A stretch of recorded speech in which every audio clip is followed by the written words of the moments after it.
Welcome to Pallavi TV. మనం చూస్తున్నాం party మారిన 10 మంది ఎమ్మెల్యేలకు స్పీకర్ నోటీసులు ఇచ్చారు. దాదాపు 8 మంది ఎమ్మెల్యేల విచారణ పూర్తయింది. స్పీకర్ ట్రిబ్యునల్ చైర్మన్‌గా ఈ విచారణ పూర్తయింది. ఇద్దరు ఎమ్మెల్యేలు మాత్రమే విచారణకు రాలేదు. అందులో కడియం శ్రీహరి ఒకరు, అట్లాగే దానం నాగేందర్. అయితే కడియం శ్రీహరి కూడా ఈరోజు స్పీకర్‌ని కలిశారు. దానం నాగేందర్ మాత్రం ఇప్పటివరకు కలవలేదు. దానం నాగేందర్‌పై ఖచ్చితంగా వేటు పడుతుందనే ఊహాగానాలు వినిపిస్తా ఉన్నాయి. ఖైరతాబాద్ నియోజకవర్గానికి మళ్ళీ ఉప ఎన్నికలు రాబోతున్నాయనే వార్తలైతే మనకు బయట వినిపిస్తున్న పరిస్థితి. మన ఖైరతాబాద్‌కు ఒకవేళ ఉప ఎన్నిక వస్తే ఎట్లా ఉండబోతుంది? ఖైరతాబాద్‌లో కాంగ్రెస్ పార్టీయా? ప్రతిపక్ష బీఆర్ఎస్, బీజేపీ పార్టీలా? ఇట్లాంటి అన్ని అంశాలు మనతో పాటు మాట్లాడడానికి ఖైరతాబాద్ బీఆర్ఎస్ పార్టీ నియోజకవర్గ ఇన్ఛార్జ్, బీఆర్ఎస్ పార్టీ కోసం మొదటి నుంచి బలంగా పనిచేసి ఇక్కడ క్యాడర్ మించినటువంటి నాయకుడు మన్నే గోవర్ధన్ రెడ్డి మనతో పాటు ఉన్నారు. నమస్తే. నమస్తే. ఎట్లన్నా మంచి రోజులు వచ్చినట్టుగా ఖైరతాబాద్‌కి ఉప ఎన్నిక రాబోతుంది అంటున్నారు. 100% ఖైరతాబాద్‌కి మంచి రోజులు వచ్చినట్టే. ఎందుకంటే దానం నాగేందర్ లేకపోతే ప్రజలకు ఇంత కొంత హ్మ్. సేవ చేయడానికి కొత్త వారికి అవకాశం వస్తది. అందులో ముఖ్యంగా బీఆర్ఎస్ పార్టీ తరఫున బీఆర్ఎస్ పార్టీ అడ్డ ఖైరతాబాద్ కాన్స్టిట్యున్సీ ప్లేసు. ఎందుకంటే గతంలో 2018లో 2023లో మంచి మెరిట్‌తోని దానం నాగేందర్ బీఆర్ఎస్ పార్టీ కార్యకర్తల కష్టంతోటి బీఆర్ఎస్ పార్టీ బీఫామ్ మీద గెలిచిన వ్యక్తి దానం నాగేందర్. అందుకే బీఆర్ఎస్ పార్టీ అడ్డ అంటున్నారు ఖైరతాబాద్ కాన్స్టిట్యున్సీ. 100% ఆయన పక్కన ఖచ్చితంగా డిస్క్వాలిఫై కావడానికి ఛాన్స్ ఉంది. లేదంటే రాజీనామా చేయాలి. రెండిట్లో ఏదో ఒకటి కంపల్సరీ చేయాల్సిన బాధ్యత ఆయన మీద ఉంది. ఖచ్చితంగా కోర్టు కానీ స్పీకర్ కానీ డిసిషన్ తీసుకునే అవకాశం ఉంది. సో కంపల్సరీ ఖైరతాబాద్ కాన్స్టిట్యున్సీలో ఎలక్షన్ వస్తుంది. సో కంపల్సరీ నెక్స్ట్ రాబోయేది బీఆర్ఎస్ పార్టీ తరఫున క్యాండిడేట్గా గెలవడానికి పూర్తి అవకాశం ఉంది. ఒక్కటి చెప్పండి, మనకు జూబ్లీ హిల్స్‌లో కూడా ఏం జరిగింది? వరుసగా 3 సార్లు మాగంటి గోపీనాథ్ గెలిచారు.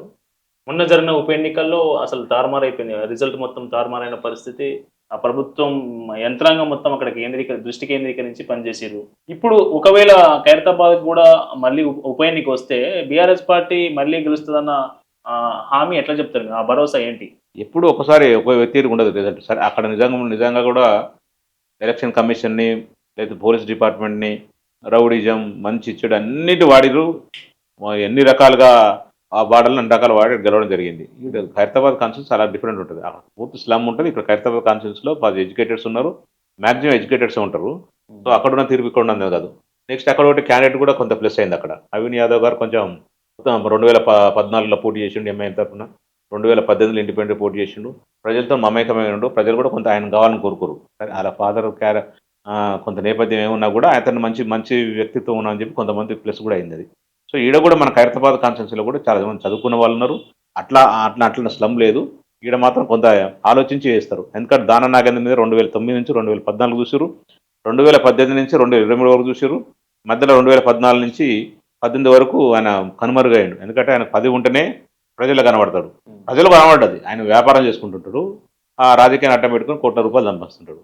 2018 నుంచి 2023 వరకు ప్రజలు మన బీఆర్ఎస్ పార్టీ తరఫున గెలిచింది కాబట్టి ఉన్నాడు. 2023లో గవర్నమెంట్ వాగానే 2 నెలలే అందరికన్నా ముందే ఈయన ఉరికి జంప్ అయిపోయి కాంగ్రెస్ పార్టీ జాయిన్ అయ్యాడు. సో ఆయన వల్ల ఈ 2 సంవత్సరాలలో 1% కూడా ఖైరతాబాద్ కాన్స్టిట్యున్సీలో ఏమీ కాలేదు. ఆయన పోయేటప్పుడు ఏం చెప్పిండు? ఖైరతాబాద్ కాన్స్టిట్యున్సీలో సమస్యలు ఉన్నాయి, దాని డెవలప్మెంట్ చేయడానికి పోయినని చెప్పిండు. మరి ఇంతవరకు ఒక 10 రూపాయలు కూడా ఖర్చు పెట్టలేని పరిస్థితి ఖైరతాబాద్ కాన్స్టిట్యున్సీ. ఆయన ఎప్పుడు కూడా ఆయన స్వలాభం తప్ప వేరే ప్రజలకు ఆయన ఓటేసి గెలిపించిన పాపానికి ఎవరికి ఇంత సహాయం చేయడు. ఏ సమస్యను కూడా పరిష్కరించడు ఆయన. ఒకవేళ ఉప ఎన్నిక వస్తే కాంగ్రెస్ పార్టీ మళ్ళీ ఆయనకే టికెట్ ఇచ్చే అవకాశం ఉందా? ఎందుకంటే ఆయన ఈ స్థానం కోసం పోటీ పడడానికి ఆల్రెడీ విజయారెడ్డి, మనకు కేసీఆర్ బిడ్డ విజయారెడ్డి కూడా చాలాసార్లు ప్రయత్నాలు చేశారు టికెట్ కోసం. కొంత సీఎంతో దగ్గరగా పనిచేస్తూ వస్తున్నారు. మళ్ళీ ఈయనకే టికెట్ ఇచ్చే అవకాశం ఉంటుందా? నాకు తెలిసినంత వరకు అది ఆయనకే వస్తుందని అనుకుంటున్నాం టికెట్. ఎందుకంటే ఆయన ఆ పార్టీని నమ్ముకొని మా పార్టీకి బీఫామ్తో గెలిచిన వ్యక్తి అందులో పోయింది కాబట్టి ఆయనకే ఇస్తారని అనుకుంటున్నాం. చూద్దాం ఏం చేస్తారు. విజయరెడ్డికి ఇస్తారా, లేకపోతే రోహన్ రెడ్డికి ఇస్తారా, లేకపోతే దానం నాగేంద్ర పోటీ చేస్తారా, దానం బంధువులకు ఇప్పించుకుంటాడా, ఏం జరుగుతుందో తెలియదు. కానీ మొత్తం మీద అయితే ఖచ్చితంగా డిస్క్వాలిఫై కావడం 100% ఎంత కరెక్టో ఖచ్చితంగా నాగేంద్రకి ఇస్తారో ఎవరికి ఇస్తారో కంపల్సరీ. ఎవరికి ఇచ్చినా కూడా ఖైరతాబాద్ కాన్స్టిట్యున్సీలో బీఆర్ఎస్ పార్టీ తరఫున అభ్యర్థి గెలుస్తాడు. ఒక్క విషయం చెప్పండి, మొదటి నుంచి మీరు 2014 కంటే ముందు నుంచి ఉద్యమ సమయం నుంచే ఖైరతాబాద్ నియోజకవర్గంలో బీఆర్ఎస్ క్యాడర్ను పెంచడం కావచ్చు, పార్టీని ప్రజల్లోకి తీసుకెళ్లడం కావచ్చు, చాలా చేశారు. మీకు ఒకసారి అవకాశం ఇచ్చారు. సెకండ్ టైం నుంచి థర్డ్ టైం మళ్ళీ మీకు అవకాశం దక్కనట్టుంది టికెట్. మళ్ళీ ఈసారి ఉప ఎన్నిక వస్తే ఈసారి మీకు టికెట్ ఇచ్చే అవకాశాలు ఉన్నాయని మీరు భావిస్తున్నారా? 100% ఆల్రెడీ కేసీఆర్ గారు పిలిచి చెప్పడం జరిగింది. గత 6 నెలల కింద చెప్పడం జరిగింది. తర్వాత కేటీ రామారావు గారు కూడా చెప్పడం జరిగింది. చాలా సందర్భాల్లో కూడా టికెట్ 100% ఈసారి ఇస్తా అని చెప్పారు. నాకు మొన్న రీసెంట్లీ కూడా అధిష్టానం నుంచి పిలుపు వచ్చింది. పోయి మాట్లాడినాం, కంపల్సరీ వర్క్ చేసుకో అని చెప్పారు, స్టార్ట్ చేయమని చెప్పారు. 100% టికెట్ వస్తుంది. ఎందుకంటే 2010 నుంచి కంపల్సరీ ఖైరతాబాద్ కాన్స్టిట్యున్సీలో ఇన్ఛార్జ్కి వచ్చినప్పటి నుంచి ప్రజల్ని పార్టీని బలోపేతం చేస్తూ ఉద్యమాలు భాగస్వాములు అయినాం. చాలా యాక్టివ్గా ఉండింటివి. 2014లో పార్టీ నుంచి బీఫామ్ వచ్చింది. ఆ రోజు నిలబడ్డం, ఓడిపోవడం జరిగింది. ఎందుకంటే హైదరాబాద్లో అప్పుడు పార్టీ పటిష్టంగా లేకపోతే కొంత ఇబ్బంది వల్ల ఓడిపోవడం జరిగింది.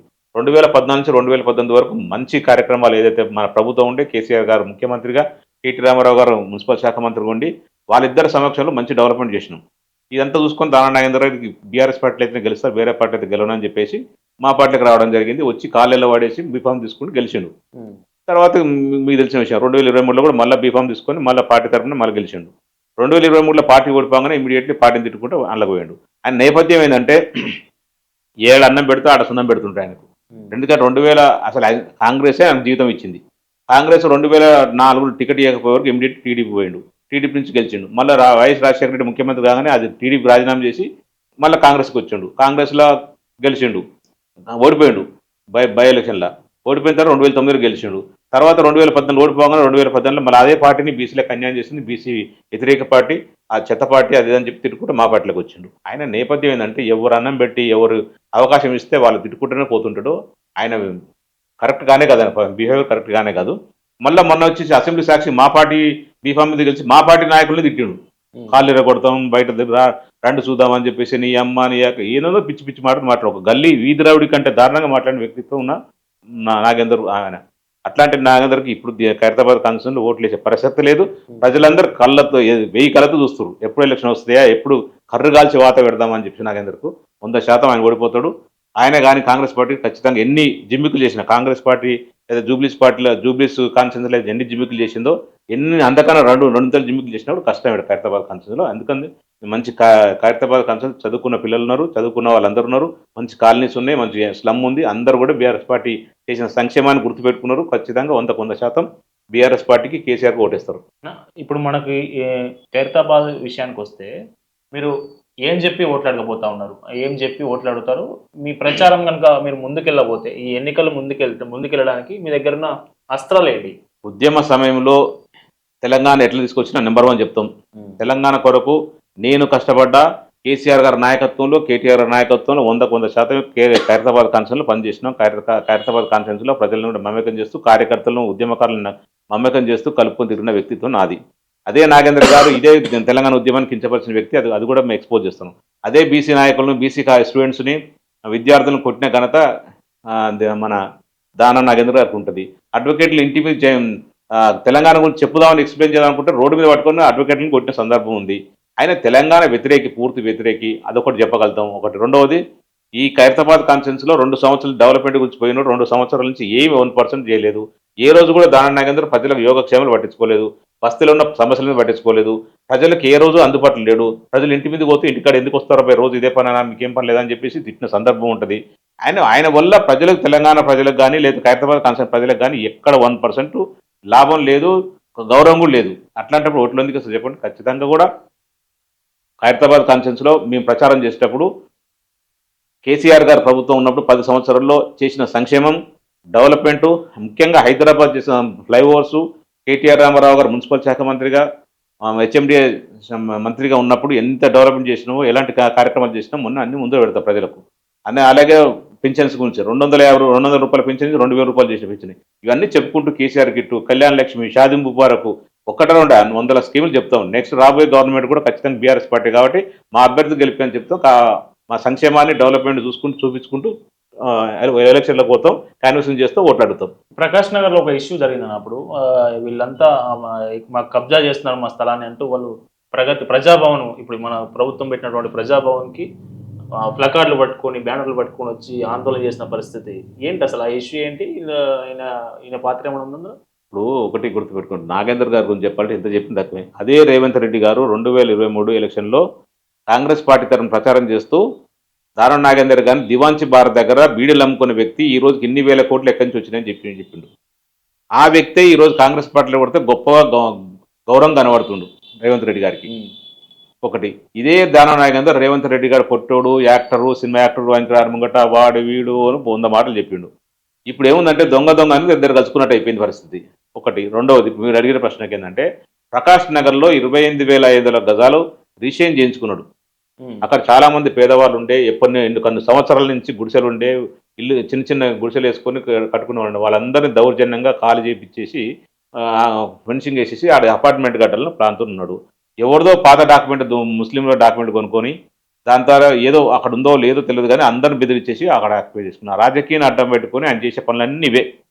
కబ్జాలు పెట్టడం, పార్క్ ప్లేస్లు కబ్జాలు పెట్టడం, ఏడన్నా చిన్న చిన్న ప్రాబ్లమ్స్ ఇద్దరి మధ్య కొట్లాట ఉంటే వాళ్ళిద్దరిని పిలిపియడం, బెదిరియడం, రాయించుకోవడం, ఇదంతా ఈ అక్రమ సంపాదన మొత్తం ఇన్ని సంవత్సరాలు ఆయన 5 సార్లు 6 సార్లు ఎమ్మెల్యే అంటాడు కదా. ఈ 5 సార్లు 6 సార్లు ఎమ్మెల్యేగా గెలిచి చేసిన ఘనతలు ఏమున్నాయంటే గొప్పలు ఏమున్నాయంటే ఓన్లీ రియల్ ఎస్టేటు, సెటిల్మెంట్లు, కబ్జాలు, దౌర్జన్యాలు, బెదిరింపులు ఇవి తప్ప ఇంకేం లేదు ఆయన. ఆ ప్రకాష్ నగర్ కూడా పాపం చాలా మంది పేదలు కూడా ఇప్పుడు ప్రజాభవన్ గొప్ప చెప్పుకున్న రేవంత్ రెడ్డి గారు ఆ ప్రజాభవన్కి వచ్చి ఫ్లెకార్డులు పట్టుకొని కొన్ని వందల మంది వచ్చి ధర్నా చేశారు. అయినా కూడా రేవంత్ రెడ్డి గారికి మరి బుద్ధి లేదు. ఎందుకు చెప్తున్నా అంటే ప్రజాభవన్ అన్నప్పుడు సమస్యల మీద వచ్చినప్పుడు సమస్యలు పరిష్కరిస్తానని చెప్పిండు కదా. ఇదే దివాంశ్ బార్ దగ్గర బీడలు అమ్ముకునే వ్యక్తికి ఇన్ని వేల కోట్లు వచ్చినాయని చెప్పి ఆయనే అన్నాడు కదా. మరి ఇట్లాంటి 28,500 గజాలు 1 కాదు 2 కాదు దాదాపు 5 ఎకరాల ప్లేస్ని 5.5 ఎకరాల ప్లేస్ని కబ్జా పెట్టి సెటిల్మెంట్ చేసుకొని కొంపలు కట్టి రౌడీలను పెట్టాడా అందరూ బెదిరిస్తుంటే బేగంపేట పోలీసులను కేసు కూడా అయింది. అయినా కూడా ఆయన ఏం చేయలేకపోతున్న పరిస్థితి అంటే రేవంత్ రెడ్డి గారు మరి అక్రమాన్ని ప్రోత్సహిస్తున్నట్టే కదా, దౌర్జన్యం ప్రోత్సహిస్తున్నట్టే, కబ్జాన్ని ప్రోత్సహిస్తున్నట్టే కదా. హైడ్రాని పేరు పెట్టింది. మరి హైడ్రాలో మరి ఆయన కూలగొట్టరు. హైడ్రా పేదలకు గుడిసెలు కూలగొట్టి కబ్జాలు పెట్టింది కదా, అక్కడ ఏమీ చేయరు. ఇదంతా ఏంటంటే దొంగల కుమ్ముకు అయిపోయి ఊర్లు పంచుకున్నట్టు అయిపోయింది పరిస్థితి అంతే. ఆ ప్రకాష్ నగర్ పాపం పేదవాడిగా ఉండిపోయాడు. వాళ్ళు వెళ్ళిపోయి కొట్లాడి ఎక్కడ అలసిపోయారు వాళ్ళు, కానీ ఇన్నాళ్ళకి మాత్రం న్యాయం జరగలేదు. జూబ్లీ హిల్స్ లో ఉన్నట్టుగానే ఖైరతాబాద్ లో కూడా కొంత మైనారిటీ ఓట్ బ్యాంక్ ఎక్కువ ఉంది. రేవంత్ రెడ్డి మొన్న ప్రచారంలో మాట్లాడుతూ కాంగ్రెస్ మతలబు ముస్లిం మతలబు కాంగ్రెస్ అన్నాడు. ఇక్కడ కూడా అట్లా ముస్లిం కార్డు ప్లే చేస్తే ఈ బీఆర్ఎస్కి నష్టం జరిగే అవకాశం లేదా? అట్లా అనలేదు ఆయన. కాంగ్రెస్ అంటే ముస్లిం ఉంటే కాంగ్రెస్ ఉంటేనే ముస్లింకి ఇజ్జత ఉందని అంటారు. అది ఎంతవరకు అసలు ముస్లిం ఎప్పుడు పుట్టింది? కొన్ని వందల సంవత్సరాల కింద ముస్లిం కమ్యూనిటీ వచ్చింది. ఈయన పార్టీ వచ్చింది నిన్న మొన్న వచ్చిన పార్టీ. అంటే నిన్న మొన్న అంటే 100 సంవత్సరాలు ఎంత స్వతంత్రం బిఫోర్ అట్లా వచ్చినట్టుంది. ఆ పార్టీకి ఆ ముస్లింలకు ఆపాదించడం కరెక్ట్ కాదు కదా. నిజంగా ముస్లిం పెద్దలు మాత్రం దీన్ని సీరియస్ తీసుకున్నారు. కొంత విస్తృత ప్రచారం జరగలే కానీ 100% తప్పది. కాంగ్రెస్ ఉంటే ముస్లింకి ఇచ్చేదేనండి. ముస్లిం అనేవారు చాలా మంది ఎప్పటి నుంచో ఈ కాంగ్రెస్ పుట్టప్పటి నుంచి ముస్లిం కమ్యూనిటీ ఉన్నది. ఆయన అసలు మాట్లాడే తెలివి లేదు, ఏం మాట్లాడుతున్నా అర్థం కాని పరిస్థితి. ఏదో మాట్లాడదాం అనుకుంటే ఏదో అవుతుంది తప్ప అసలు ముస్లింలను అంత కించపరిచే విధంగా మాట్లాడడం 100% తప్పు రేవంత్ రెడ్డి గారిది. ముస్లిం కమ్యూనిటీ అనేది కొన్ని వందల సంవత్సరాలు కొన్ని కంట్రీలో ఉన్నాయి. ఈయన కూడా అంటే అసలు నిన్న మన వచ్చిన రాజకీయ నాయకుడు ముస్లిం కాంగ్రెస్ ఉంటేనే ముస్లింలకు ఇజ్జత ఇవ్వడం కరెక్ట్ కాదు. ముస్లిం నిజంగా ఒకసారి ముస్లిం సోదరులు ఆలోచించలేదు. రేవంత్ రెడ్డి గారి అందరూ చిన్న చూసి మాట్లాడుతుంటారు. ఒక రజక కులానికి సంబంధించిన అయితే నేను ఎమ్మెల్యే ఇచ్చిన అని చెప్తాడు. ఒక బట్టలు ఉతికేవానికి నేను ఎమ్మెల్యే ఇచ్చిన అంటుంటాడు. ఇంకొకరు అతనికి చేపలు పట్టుకుని మంత్రి ఇచ్చిన అంటుంటాడు. అసలు ఏం మాట్లాడుతుండో ఒక మాట్లాడవలసిన విధానం తెలియదు. ఒక ప్రజల నుంచి గనుకోబడిన ప్రజాప్రతినిధిని ఒక శాఖలైనని బట్టలు ఉతుకుంటానని చేపలు పడతానని చెప్పి అంత కించపరిచే మాట్లాడుతుంటారు. మరి అది ప్రజలు ఎట్లా యాక్సెప్ట్ చేస్తారో ఆయనకే తెలియాలి. ఇది కూడా 100% తప్పదు. మొన్న బంజారా హిల్స్ పెద్దమ్మ టెంపుల్ డిమాలిషన్ ఏంటన్నా కేసు ఏంది అసలు? బంజారా హిల్స్ టెంపుల్ మా పక్కనే మా ఇంటి పక్కనే ఆనుకుని ఉంటుంది బంజారా టెంపుల్. పెద్దమ్మ టెంపుల్ అనేది చిన్న టెంపుల్ ఉండే. అంటే అది స్థలం కబ్జా చేయడానికి కావాలని పెట్టిరు అనే ఆరోపణ. తప్పదు 100% టెంపుల్ పాత టెంపుల్ ఉండే. మన వాళ్ళు ఏం చేశారంటే పూజలు చేసుకుంటూ కొంచెం చిన్న షెడ్ లెక్క వేసుకోరు. దానికి రేవంత్ రెడ్డి గారు ఇమీడియట్లీ దాన్ని డిమాలిషన్ చేసి అసలు నిజంగా ఎంత ఆశ్చర్యం అంటే ఇంతవరకు ఏ ప్రభుత్వం కూడా మన స్వాతంత్రం వచ్చి ఇన్ని సంవత్సరాలైనా ఉమ్మడి రాష్ట్రంలో కూడా ఒక దేవుని తీసుకుపోయి ఎక్కడ వేరే గుళ్ళో పెట్టిన సందర్భం ఎక్కడ లేదు.